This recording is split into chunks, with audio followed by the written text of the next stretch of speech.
Dios me los bendiga en este día. Le damos gracias a Dios porque nos da una nueva oportunidad de compartir su palabra. Y hoy vamos a hablar de quieren sacar a Jesús de la iglesia. Quieren sacar a Jesús de la iglesia. Vamos a basar nuestro sermón de hoy en Marcos capítulo 3, versículo 20 al 35, pero solamente voy a leer los versículos 20 al 22. Dice así: Y se agolpó de nuevo la gente, de modo que ellos ni aún podían comer pan. Cuando lo oyeron los suyos, vinieron para prenderle, porque decían: está fuera de sí. Pero los escribas que habían venido de Jerusalén decían que tenía a Beelzebú, y que por el príncipe de los demonios echaba fuera los demonios. Esta frase, quieren echar a Jesús de la iglesia, puede sonar inverosímil, pero lamentablemente a lo largo de la historia ha habido ocasiones en las que el nombre de Jesús ha sido rechazado incluso dentro de su propia iglesia. En este pasaje, Jesús está rodeado de una multitud. Sus familiares deciden ir a buscarlo, pensando que ha perdido la razón. En Juan capítulo 7, versículo 5 dice que ni aún sus hermanos creían en él. Aquí encontramos entonces la primera manifestación de los que intentan sacar a Jesús de su propio ministerio. Los familiares de Jesús, aquellos que debieron haberlo apoyado incondicionalmente, no lograron entender la importancia de su ministerio. En lugar de unirse a él, trataron de detenerlo.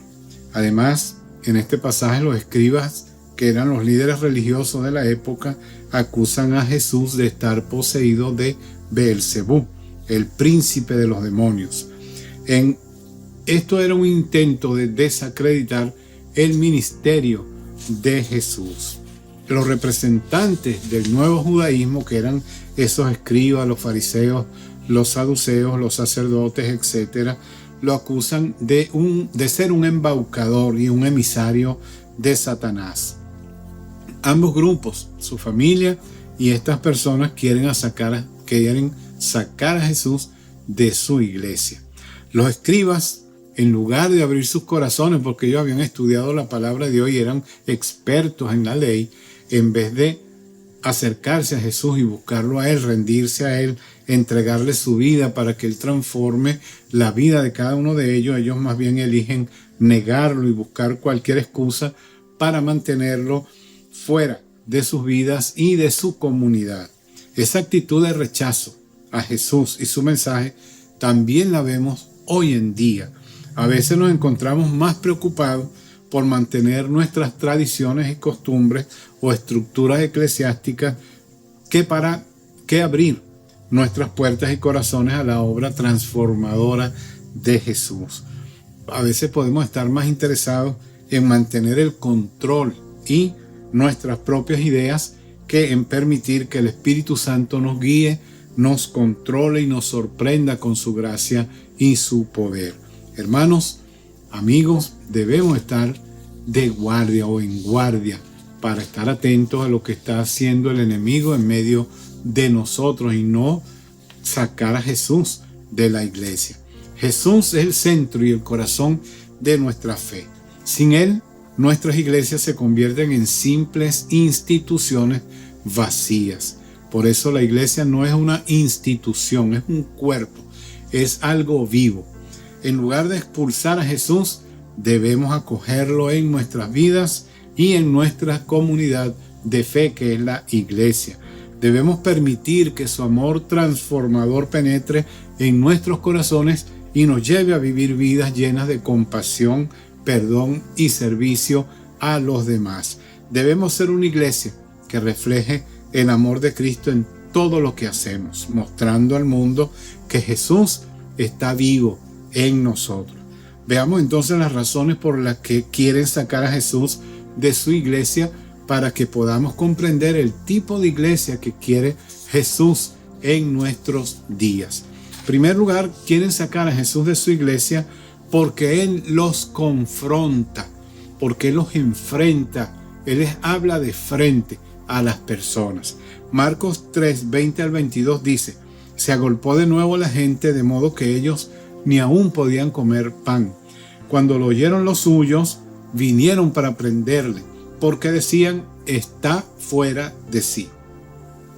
Pero los escribas que habían venido de Jerusalén decían que tenía a Beelzebú y que por el príncipe de los demonios echaba fuera los demonios. Los parientes de Jesús lo acusan de estar fuera de sí, y los escribas que descienden de Jerusalén con la autoridad de la ley lo sentencian de una manera más lapidaria, más fuerte. Estos últimos han inspeccionado la conducta y emiten su veredicto contra Jesús. Han inspeccionado la conducta de Jesús y le dice: tiene a Beelzebú. Y también dice que expulsan a los demonios por el príncipe de los demonios. Beelzebú significa el señor de las moscas, de la suciedad o de la impureza. En nuestro texto, Beelzebú es Satanás, el príncipe de los demonios. Para la autoridad religiosa de aquel tiempo, Jesús ha blasfemado perdonando pecados en lugar de Dios, ha quebrantado la tradición del sábado y ha escogido sospechosamente a 12, ha seleccionado a 12 para ser sus cercanos apóstoles, discípulos, etc., según Marcos 3, 13 al 19. Y ahora está en una casa impura por la contaminante presencia de pecadores y enfermos. Está rodeado de pecadores y enfermos, y por eso llaman que esta es una casa impura. Jesús es, por lo tanto, a los ojos de los escribas y fariseos, etcétera, es un emisario de Satanás. Y si él expulsa a los demonios que llenan el mundo de enfermedad, locura y muerte, lo hace por el poder del príncipe de los demonios. Una iglesia que se acomoda al status quo social se hace irrelevante. Si nos adaptamos a la misma forma de este mundo, nosotros vamos a ser una iglesia que no impacta a nuestro mundo circundante. La iglesia no puede tomar la forma del mundo porque se hace cómplice de sus injusticias sociales y seguramente no va a recibir ataques de esa sociedad a quien él también está identificada de una manera positiva. Por eso hay muchas iglesias que son exaltadas en vez de ser atacadas. La iglesia tiene que ser señalada porque estamos en contra del status quo de la sociedad. No podemos andar como este mundo. La Biblia dice que no debemos conformarnos al mundo, según Romanos 12:2, sino transformándonos por medio de la renovación de nuestro entendimiento. La iglesia de Jesús, entonces, es una iglesia controvertida y será acusada y perseguida cuando se enfrenta a los poderes opresivos y cuando se ponga del lado del más débil. En segundo lugar, quieren sacar a Jesús de su iglesia porque Él es una persona que libera. Él nos libera, dice Marcos 3, 23 al 27. Habiéndolos llamado, les decía en parábolas: ¿cómo puede Satanás echar fuera a Satanás? Si un reino está dividido contra sí mismo, tal reino no puede permanecer. Y si una casa está dividida contra sí misma, tal casa no puede permanecer. Y si Satanás se levanta contra sí mismo y se divide, no puede permanecer, sino que ha llegado su fin. Ninguno puede entrar en la casa del hombre fuerte y saquear sus bienes si antes no le ata, y entonces podrá saquear su casa. Jesús, mostrando calma y valentía a la vez, los llama junto a sí, y estando rodeado por los rabinos y por el pueblo, entonces les hablaba en parábolas y le decía: ¿cómo puede Satanás expulsar a Satanás? Satanás no puede actuar contra sí mismo. Haciendo esto, él va a debilitar su reino y su casa. Entonces su reino y su casa no van a poder perdurar ni permanecer. Beelzebú no está dividido.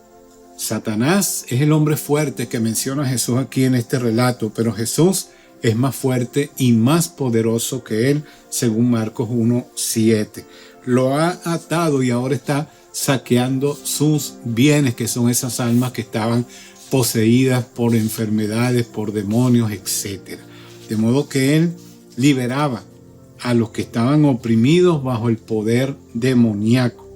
A través de estas parábolas, entonces, Jesús dice que él no es un infiltrado de Satanás.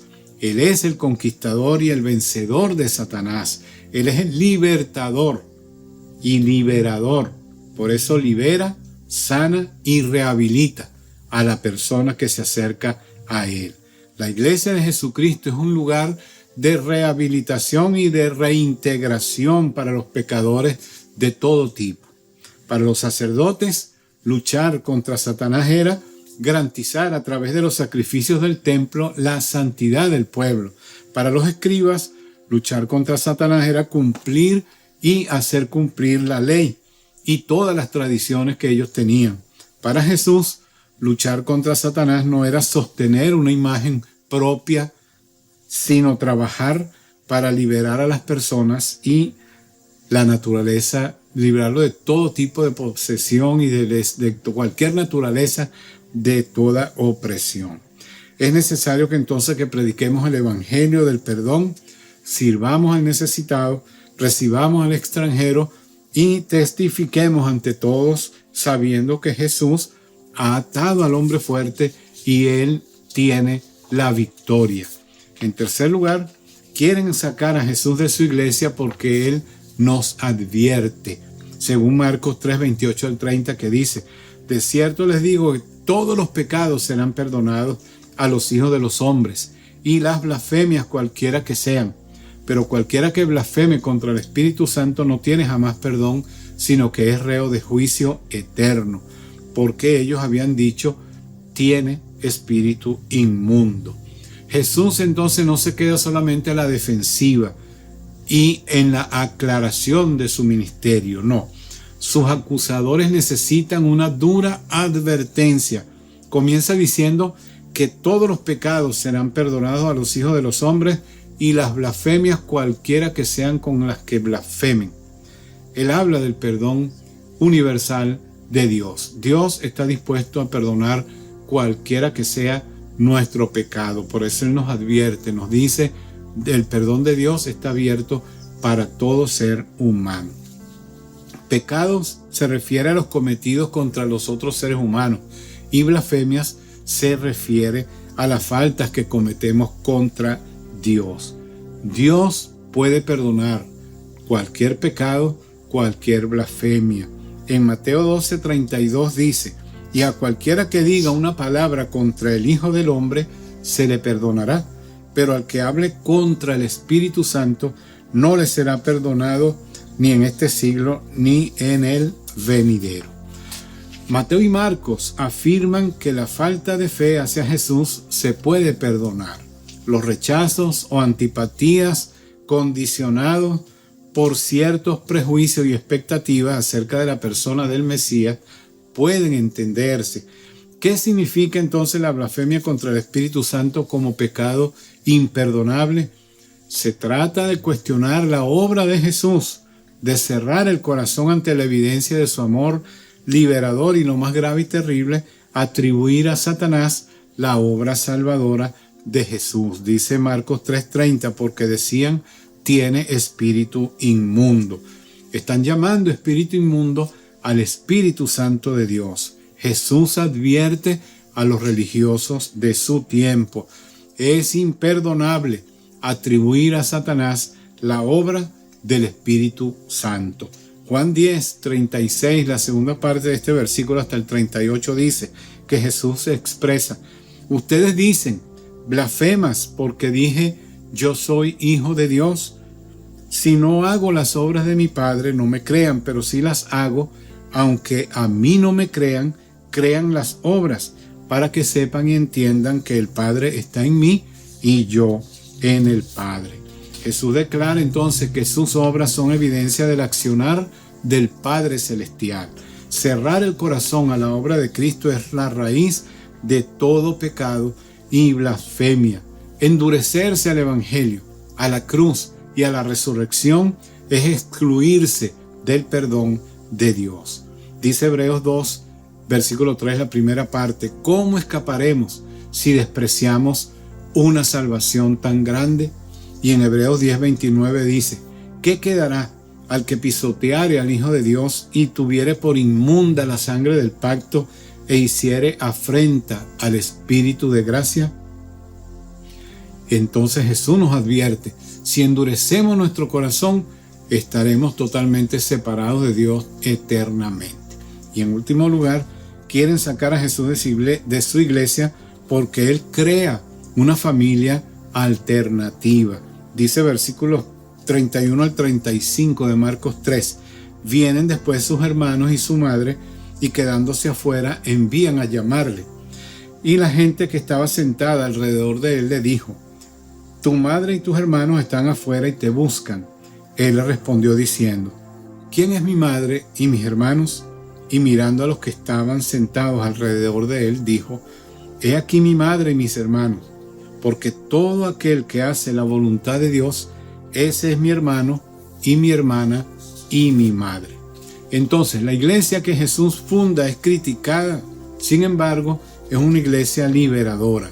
La respuesta de Jesús, que permanece en la casa, en ese lugar donde él estaba, y desobedece a su familia, es que el único lazo incondicional que une a su iglesia es hacer la voluntad de Dios. Ese es el vínculo que nos une, hacer la voluntad de Dios. El vínculo personal o parentesco es condicional. La iglesia es una comunidad de gracia, abierta a todos los que quieran hacer la voluntad de Dios. No está unida por lazo de sangre, ni por méritos, ni por intereses económicos, ni por sumisión a algún líder humano, ni por afinidades de clase, ni por niveles académicos, ni por alguna etnia o gobierno que nos obliga. No, todos estos son vínculos que convierten a la iglesia en una comunidad cerrada y sectaria. El único lazo sagrado es hacer la voluntad de Dios. La iglesia es un grupo de personas sentadas alrededor de Jesús. El único Señor de la iglesia es Jesús, el Cristo. Al fundar la iglesia, Jesús creó una nueva familia con horizontes totalmente superiores. Pero en nuestros días se está buscando la manera de echar a Jesús de la iglesia y formarla como un grupo exclusivo de personas que solamente son ellos los que deben tomar las decisiones. No debe ser así. Quieren sacar a Jesús de su iglesia. Según Marcos 16, 18, la tercera parte de este versículo, no pudieron sacar a Jesús de aquel tiempo y no podrán. ¿Por qué? Porque según Mateo 16, 18, la tercera parte del versículo dice: porque las puertas del Hades no prevalecerán contra ella. Contra la iglesia de Cristo no puede prevalecer las puertas del infierno. Así que el Señor te llama, junto a su iglesia, a que confrontemos la injusticia social, a liberar a los oprimidos, a llamar al mundo a reconocer la presencia del Espíritu de gracia en la obra de Jesús y a formar una familia fundada con el propósito de hacer la voluntad de Dios en esta tierra. ¿Aceptarás tú el desafío de Jesús o tú también quieres sacar a Jesús de su iglesia y hacerla un grupo, simplemente un grupo como una secta, un grupo sectario, donde tú puedes escoger quién puede permanecer o pertenecer a ella? Jesús nos llama a que podamos abrir las puertas de la iglesia y recibir a todo aquel que quiera hacer la voluntad de Dios. Si tú todavía no le has entregado tu vida a Cristo, yo te animo a que hoy te rindas al Señor. Dile a Él de esta manera: Señor Jesús, reconozco que soy un pecador y te necesito. Yo quiero invitarte a que entres en mi corazón. Yo te recibo hoy como mi Señor y mi Salvador personal. Perdona mis pecados, Señor, y ayúdame de hoy en adelante a ser esa persona que tú quieres que yo sea y pueda hacer así cada día tu voluntad en este mundo. En el nombre de Jesús. Amén. Dios te bendiga si hiciste esta oración. Si tú todavía no le has entregado tu vida a Él, hazlo lo más pronto posible, porque no sabemos, hoy estamos aquí, mañana no sabemos si vamos a estar en esta tierra. No sigas endureciendo tu corazón o tratando de hacer que la iglesia sea un grupo que simplemente se adapte a tu manera de pensar. Simplemente para pertenecer a la iglesia es el deseo de hacer la voluntad de Dios. Si te gustó el mensaje, dale like, y si no te has suscrito al canal, suscríbete y marca las notificaciones. Y si tienes alguna duda, alguna pregunta, escribe a mi correo que aparece allí en la pantalla, y espero que en la próxima ocasión nos puedas volver a sintonizar. Dios te bendiga y sigue adelante en el Señor.